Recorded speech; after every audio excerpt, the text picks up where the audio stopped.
జ్యోతిరావు పూలే జయంతి సందర్భంగా ఈరోజు ఆయన్ని గౌరవించుకునేందుకు సిపిఎం పార్టీ ప్రజా సంఘాలందరూ కూడా ఇక్కడ హాజరవటం జరిగింది.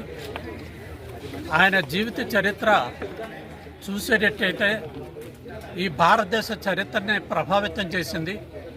బ్రిటిష్ వాళ్ళకి వ్యతిరేకంగా జరిగిన పోరాటాన్ని, ఇలాగా భారతదేశంలో కుల వివక్షతకు వ్యతిరేకంగా ఉన్న పోరాటాన్ని రెండు సమ్మిళితం చేసి వివక్షతలకు వ్యతిరేకంగా చాలా పెద్ద ఎత్తున పోరాటం చేసింది సావిత్రి పూలే, జ్యోతిరావు పూలే. వీళ్ళిద్దరు కూడా మనకి చరిత్రలో కనిపిస్తారు. అదే సందర్భంలో మనం చూసేటట్టయితే ఈ భారతదేశంలో మొట్టమొదటిగా శూద్రులకు కానీ లేకపోతే మిగతా అనగాని వర్గాలకు అందరికి కూడా మొట్టమొదటి గురువులు ఈ జ్యోతిరావు పూలే, అలాగే సావిత్రిబాయి పూలే.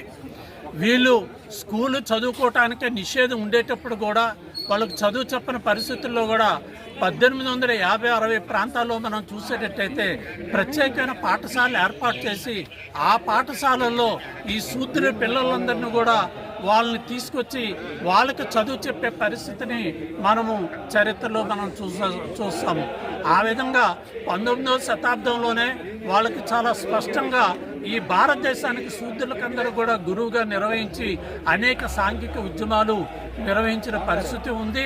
అందుకోసం వాళ్ళ బాటలో, వాళ్ళు చూపిన బాటలో వివక్షత రూపాలకు వ్యతిరేకంగా సిపిఎం పార్టీ తర్వాత ప్రజా సంఘాల అన్ని శ్రేణులు కూడా పనిచేస్తామని ఈరోజు ప్రతిన పోవటం జరిగింది.